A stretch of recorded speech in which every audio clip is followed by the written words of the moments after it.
Ya, pada sesi keempat ini saya akan menceritakan bagaimana cara sembuh bipolar 100%. Jadi sesi keempat ini saya akan menitik beratkan pada tema pada kita berdamai gitu. Terima jalan ini. Jadi intinya kita harus mengakui apa yang sudah terjadi gitu. Jadi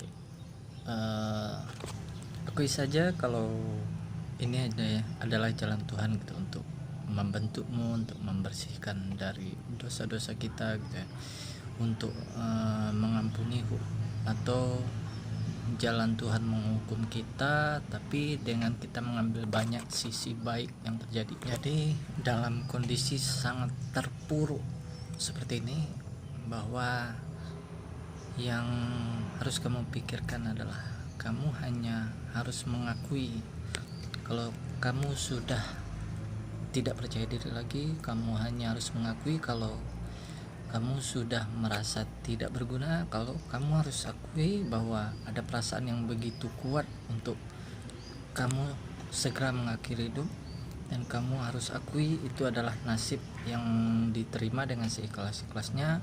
Dan kamu harus akui itu adalah perubahan pola pikir kamu agar nantinya diberikan hadiah untuk kebahagiaan dan produktif. Dan akui saja kalau kamu tidak bisa berpikir fokus lagi gitu, konsentrasi pada hal-hal yang kamu senangi. Dan akui ini adalah rapor merah dalam hidup kamu, titik terendah, dan kamu hanya bisa cerita kepada orang yang kamu percaya, atau misalnya psikiater atau orang-orang terdekat kamu, untuk kamu tumpahkan semua kemarahan-kemarahan itu, apa keluhan-keluhan kamu. Ya, kamu hanya mengakui saja bahwa itu penyakit mental itu sudah menggerogoti hidup kamu, dan fokus kamu hanyalah diam, tenang, bermeditasi, dan kamu merenungkan, dengarkan musik ketenangan, dan sesekali mundur ke masa lalu. Apa yang telah terjadi, apa hal-hal yang telah kamu perbuat sehingga apa yang terjadi pada kita sekarang ini adalah bahan pelajaran yang sangat dalam gitu. Karena ini penting pembentukan karakter kita di masa depan jika kita bisa melewati ini semua. Dan maafkanlah semua kebodohan yang telah kita lakukan ini ya. Mungkin dulu kamu pernah mengingat bahwa dulu kamu pernah diremehkan orang, misalnya dulu pernah dibilang bodoh atau tidak berguna, atau pernah disepelekan karena kekuranganmu gitu ya. Dan lupakan dan maafkan segala perlakuan orang-orang, sikap dari siapapun. Minta maaf biasanya sering terjadi pada orang-orang introvert. Minta maaf kepada alam semesta atau Tuhan kita. Berdoa dengan sangat tulus bahwa dulu misalnya pernah melamar pekerjaan begitu banyak tapi belum juga diterima, dan kita belum mau memaafkan tentang kenapa hal itu terjadi. Jadi sekarang akui bahwa diri kamu bukan dengan diri kamu sendiri. Sekarang kamu bukan dengan jiwamu. Diri kamu sekarang adalah orang yang tidak original, dan pada saatnya kamu hanya harus mengakui seluruh apa yang terjadi pada hidupmu ini. Mungkin ada yang salah gitu. Kamu dapat melihat ke belakang tentang nilai-nilai baik apa, nilai-nilai buruk apa yang kamu petik, dan kamu lupakan semua hal. Kamu masuk kamar, kunci pintu, lihat pada cermin, dan berbicara pada diri sendiri gitu. Biarkan semua mengalir tumpah, dan jika ingin menangis ya lanjutkan aja. sebanyak-banyaknya sampai kamu benar-benar plong gitu. Anggap saja kamu sudah mengenal yang namanya keadaan apapun gitu. Jadi ini suatu pola biasanya untuk menjemput seseorang itu menjadi bijak.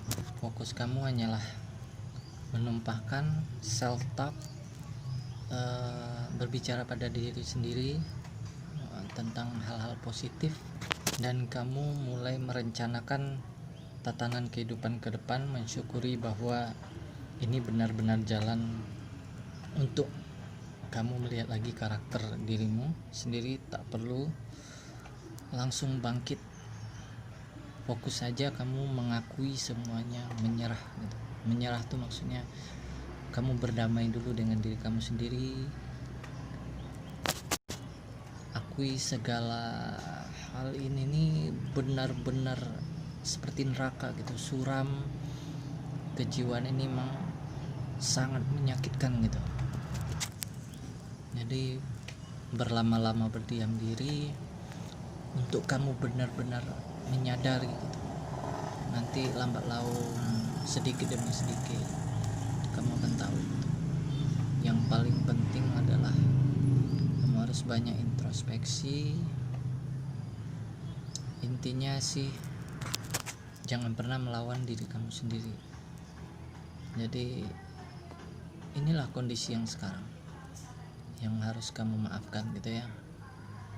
Jadi pada sesi keempat ini saya memang ingin menceritakan pada cukup gitu. Akui semuanya ini sudah terjadi, dan itu memang terjadi karena perilaku kita di masa lalu. Jadi akui semuanya dan kamu menyerah semenyerah-menyerahnya, mengampuni diri kamu, berdamai dengan diri sendiri, dan intinya melupakan saja harapan-harapan apapun dulu gitu. Kamu berharap ini itu gitu. Dan tentang orang lain, jadi maafkan semua keadaan, maafkan semua masa lalu, maafkan semua apa yang pernah terjadi kepada kamu, apa yang pernah diperlakukan orang lain kepada kamu. Kamu benar-benar ingin plong seplong-plongnya gitu. Dan rubah pola sikap, rubah pola hidup kamu. Misalnya sering begadang gitu ya, tidur jam 2, pola hidup yang tidak teratur ya, mulai perbaiki dari hal-hal kecil dan sederhana. Sepertinya sesi keempat ini cukup. Semoga kita tetap sabar, dan pada sesi kelima nanti saya akan menjelaskan lebih banyak tentang cara introspeksi sedalam-dalamnya ke dalam diri kita gitu.